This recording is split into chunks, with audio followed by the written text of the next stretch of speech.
আচ্ছা, প্রত্যেকটা ছেলে তার বাইককে কেন এত ভালোবাসে? প্রত্যেকটা পুরুষ মানুষ সে পছন্দ কেন বাইক?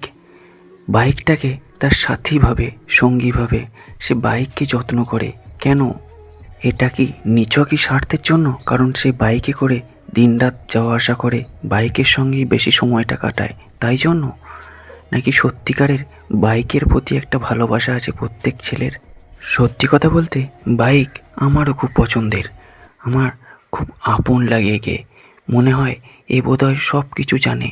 আমার দুঃখ কষ্ট, আমার সমস্ত পরিস্থিতিতে একমাত্র এই আমার সঙ্গে থাকে। এই একটা ইঞ্জিনের প্রতি প্রত্যেকটা ছেলের কেন এত টান, কেন এত ভালোবাসা তার বাইকের প্রতি? এর উত্তরটা কোথায় পাবো? এই পুরুষ কেন বাইক ভালোবাসে সেটা হয়তো গুগলও ঠিক মতন জানে না। কোন রকম আর্থিক অবস্থা ওর এই দু চাকার প্রতি ভালোবাসাটা না কোনোদিনও সরাতে পারলো না। কিছু মানুষ বলল ওটা তো সামান্য একটা ইঞ্জিন, কিন্তু ওই ইঞ্জিনের আওয়াজে ওই ছেলেটার যেন সমস্ত কষ্ট জোড়ায়। আর ওর ওই দু চাকার মধ্যেও যেন প্রাণ আছে।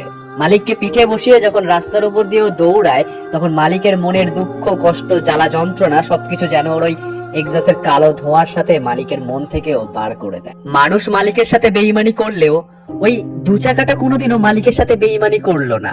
তাই মালিকও ওকে ভাবে তার শ্রেষ্ঠ বন্ধু, ভালোবাসে সন্তান রূপে, আর সেই ভালোবাসা রেখে দেয় বুকের এক কোণে। বুঝলেন মশাই, ওটা কোনো যন্ত্র নয়, ওটা পুরুষের একটা নিঃস্বার্থ ভালোবাসা।